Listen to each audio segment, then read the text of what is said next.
Hi guys! It's me, Michelle V, and her usual comments sa aking YouTube channel. Hello, hello! Kamusta po kayo?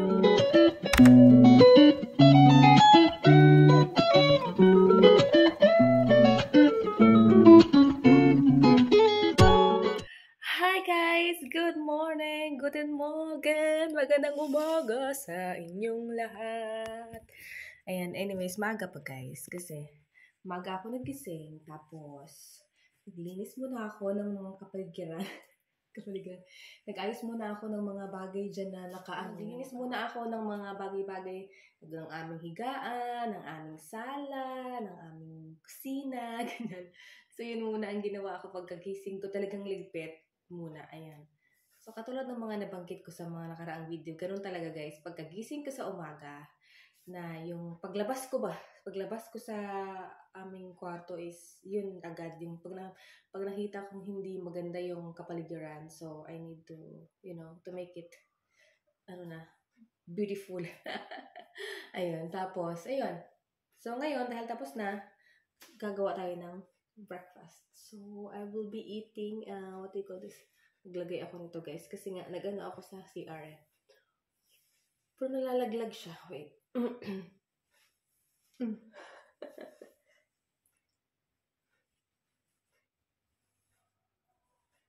Yan.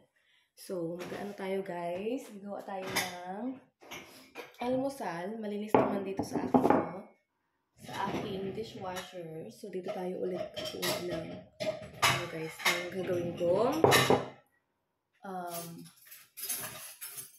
almusal for today's video. So, ang almusal ko ngayon guys is the same nung nakaraan. Which is this one. Ayan, ito yung aking almusal. Ang half porridge or yung oatmeal na lugaw. Oatmeal lugaw. And ang gagawin natin is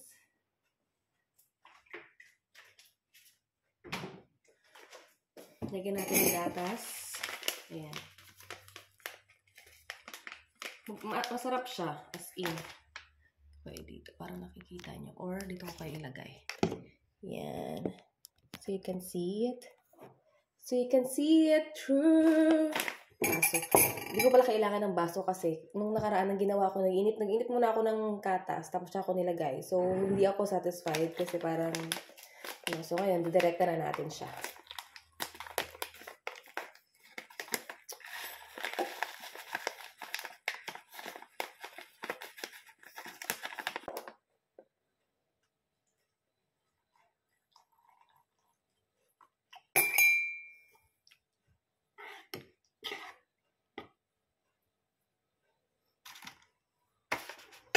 Madaming gatas. Lagyan ko pala ito ng chia nga. Chia. Lagyan natin ng chia, guys. Ito yung chia ko na nabili dito. Yan. Let's try a little bit lang. Yan. So, lagyan natin ito sa microwave. Microwave, guys, dito. Microwave sa English. Microwave dito sa German. Halo-halo, yan. And then, let's put it here.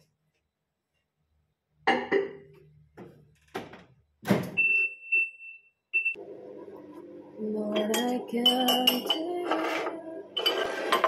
let my heart be changed.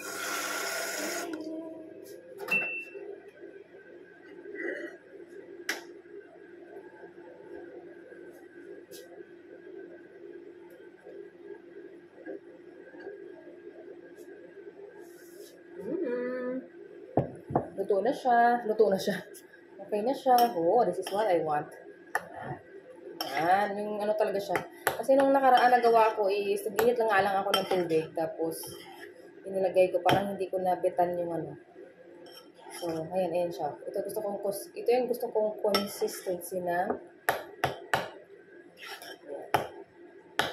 Tapos, lagyan natin ng banana, guys. I have banana here.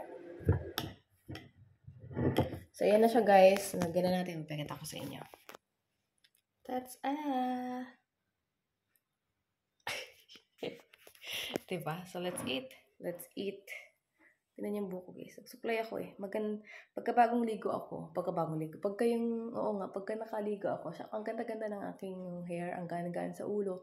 Kasi nga, every 3 days ako naliligo. So, yun. Pagka nag 3 days na, hindi na siya magaan. Kasi nga, parang ang ano ng buhok ko ba, nag-oily na siya, ganyan. So, yun. Which is, dapat naman talaga, hindi talaga binabasa palagi yung hair dahil madali siyang maka-dry. So, yan. Charot. So, kain tayo. Oh. Thank you, Lord, for the food. Amen. Ang harap.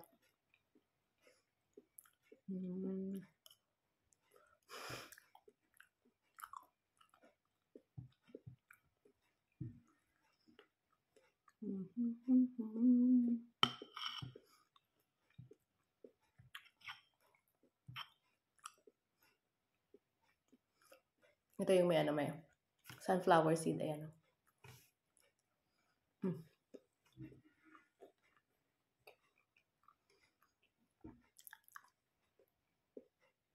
Kaya konti lang ng sunflower seed nilagay ko kasi nga. Try ko lang baka masarap ba siya. Parang di bagal. And then, let's try yung cranberry, guys. Konti lang din yung cranberry nilagay ko kasi nga baka hindi siya nabagay ba.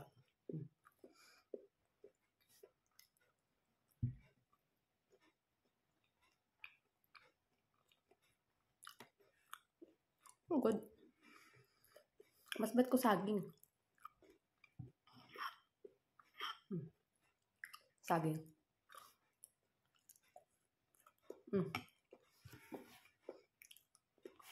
Sarap.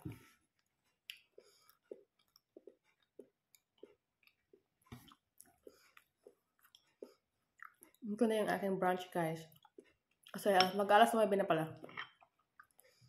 Yung brunch ko na to, tapos mamaya ulit ang kain. Guys, I am now in the toilet. So, sa CR dahil ako ay mag-ayos na ng ating mga kailangang labhan at ako ay maglalaba dahil maganda ang panahon ngayon. Dahil mamaya is pagka dumating yung aking kasama boss, kami ay aalis. Kamo ko nakaano.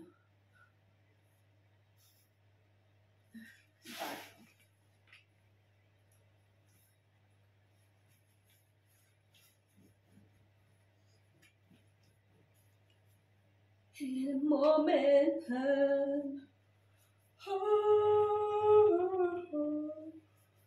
kung wala ka, di ako mabubuo kung di kita kasama.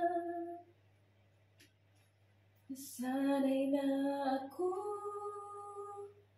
na lagi kang nariyan.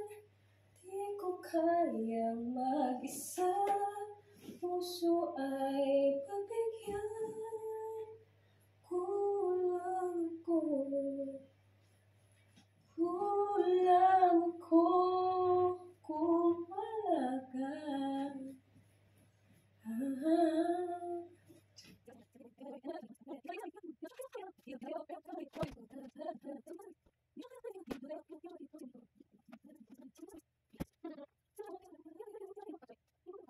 Guys, update. So, ako muna ay magsasaing ngayon dahil naghahanap ako ng pwede kong patungan ng aking cellphone. Dito na nga lang. Dito ko na lang kayo guys ilagay. And as you can see, suot ko ulit yung aking palda. Diba? Kaya ano na yan? Ay! Iniisip ko, magsasaing ako. Tapos sabi ko, ba't pala ako magsasaing? Meron pala akong frozen na ano ba yan? Nakakalimot ako. Meron akong frozen dyan na kanin. So, initin ko lang yan, guys. Kasi, ang lulutuin ko pala mamaya is torta. So, may frozen pala ako dyan na kanin. Which is, kakain ko lang. Ang sabi ko kumuha din kanina is, tawag dito? Yun na yung yung brunch ko ba? Pero, siguro mga alas 2 or ganyan ka. Tsaka ako magluluto ng yung torta ba? Yung ganyan. So, yun. At kakain ako ng kanin. Weekend ako kakain ng kanin at weekdays hindi ako kakain ng kanin. So, I will just try my best. Ayan. So, guys, update. Natapos ko na palang labahan ng aking mga labahan at kung makikita ninyo, nasa labas. Ay, ayan, no? Charan! It is! Diba? Tapos na. Mga kaputian at konting mga kadikoloran. And ngayon, guys, is iniinit ko yung aking rice na frozen at tayo kakain. At nakapagluto na pala ako ng ating lunch na ulam, which is ito. Tcharan! Tortang talong, tsaka itong pork. Ayan naman. Pakita ko sa inyo naman. Tortang talong, dalawa yan. Tapos, ayan, pork. Ito natira yung kagabi sa aking jusawa balls. Ayan. So, yeah. At yung sa asawa ko, guys, is patatas. Sa akin is rice. Yung iniinit ko.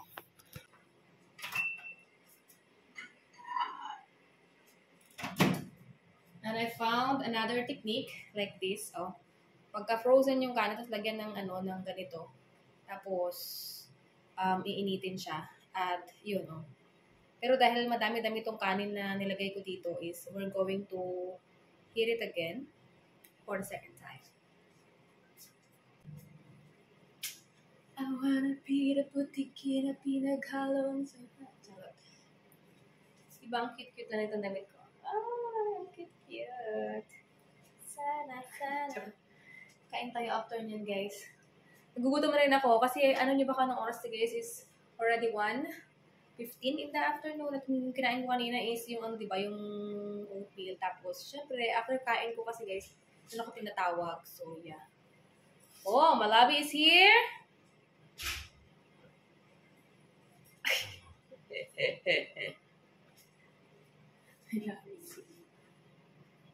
Eat, people!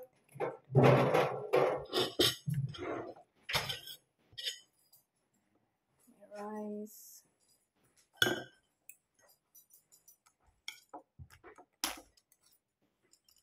Frozen rice.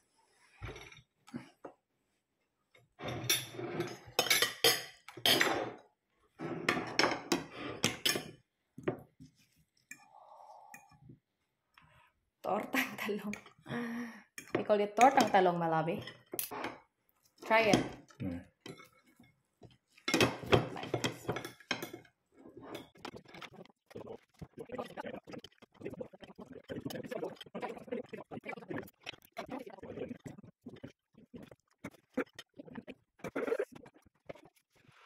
Is after tapos na kami kumain, napaghugas na ako ng pinggan at ngayon ay magtiti tayo.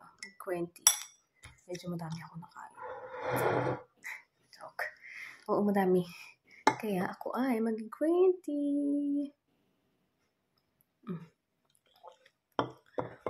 Yung mga nakaraang araw, puro kami tawag ito? Puro kami tea, pero yung ginger and lemon tea, ngayon ako nag-20. Yan. Yung jusawa balls ko is natutulog siya kasi sobrang aga kasi nagising niya kanina. So, kailangan niyang bumawi ng tulog. So, matulog muna siya. Tapos, mamaya is may pupuntahan daw siya. So, yun. Kami pala. So, yes. Ako nakaupo dito at magtiti. At ako ay habang ako'y nag-aaral. So, yun. Update ko kayo mamaya, guys. Anong ganap natin? Hi, guys. Update. Kumagin nagsasasakyan kami.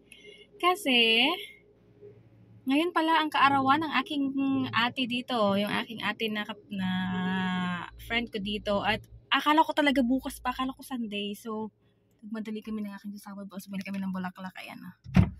So, yung paggas. N41. Puro N41. Ay, hindi siya dikit. Meron ka ng dikit? Dikit na hindi siya ganito, dikit to. Okay to? Oo, dikit yan. Hi guys, punta pala ako dito sa may likod ng garden nila, nila Miss Amy. May mga may mga grapes sila siya dito. Kuha tayo. Yan kita ba yan? Grapes.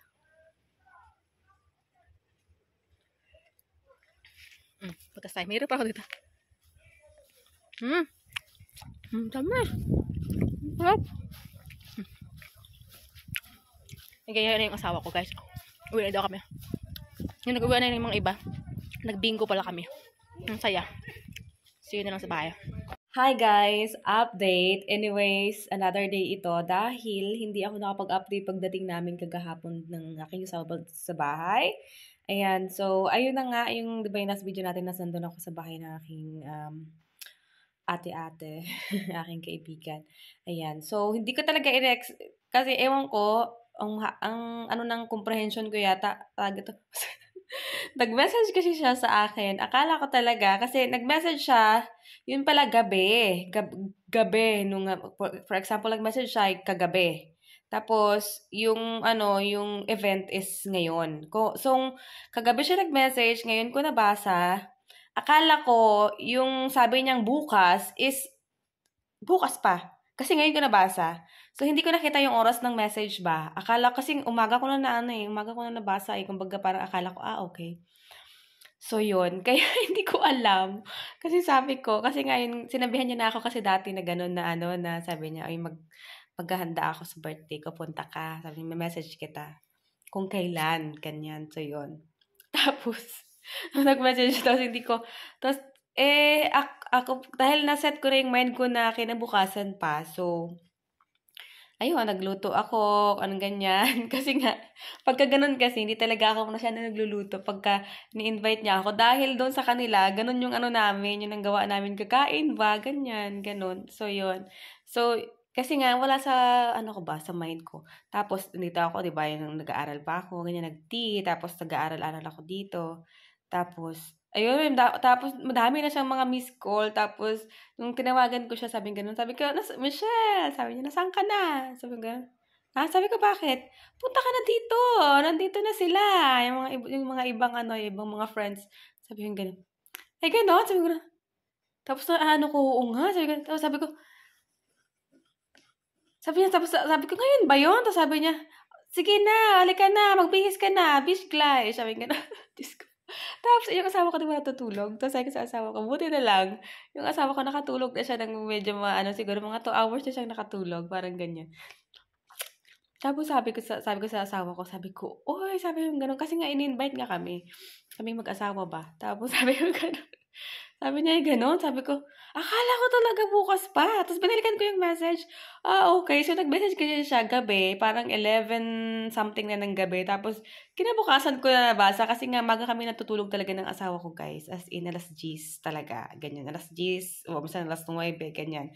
We try our best talaga na matulog ng maaga. Kasi importante talaga yung tulog. Kaya, yun talaga yung namin, inaano namin ng aking Diyosawables ba? Yung tulog talaga.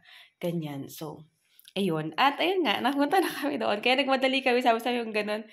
Tapos sabi ko sa asawa ko, maghanap tayo ng ng panggigift. So, pumunta kami, sabi ko, yung na lang, yung mabilis na lang. Kasi nga, sabi ko, kasi iniisip ko, kung kinabukasan pa is, yun ang time na maghanap pa kami ng ganun, pang-gift pa doon. Ayan, kasi yung kaibigan ko na to, guys, is very, very, very mabait talaga siya. At napaka-generous talaga, ganun. So, kaya, ayun, tsaka naging naging co-work siya ng asawa ko nung asawa ko ay bata pa. Bata pa at kumbaga yung mga single time ng asawa ko is magkatrabaho sila, ganun. So, yun, kaya kumbaga yung friendship din talaga na na-build, ganyan. So, yun. And I'm so thankful din talaga na nakilala ko yun siya dito dahil siya yung pinakamalapit sa akin dito sa lugar kung saan ako nakatira. At ayun. She's like my ate. Napakabait. Ganyan. So, ayun naman. O dami naman mga friends dito, guys, na Pilipina, and they are all mabait talaga din. Ayan. So, that's what I'm thankful sa Lord kasi dahil nakakilala ako ng mga Pilipina na mabait, ganyan, at yung nagkakasundo kami. So, yun. So, ayun lang naman, guys, yung vlog natin. So, i-end ko lang ngayong araw na ito. Ayan, so, thank you so much, guys, for watching, and I hope you like this video. Ayan, please subscribe if you haven't yet, and I will see you in our next one. Always smile and God bless us all. Cheers!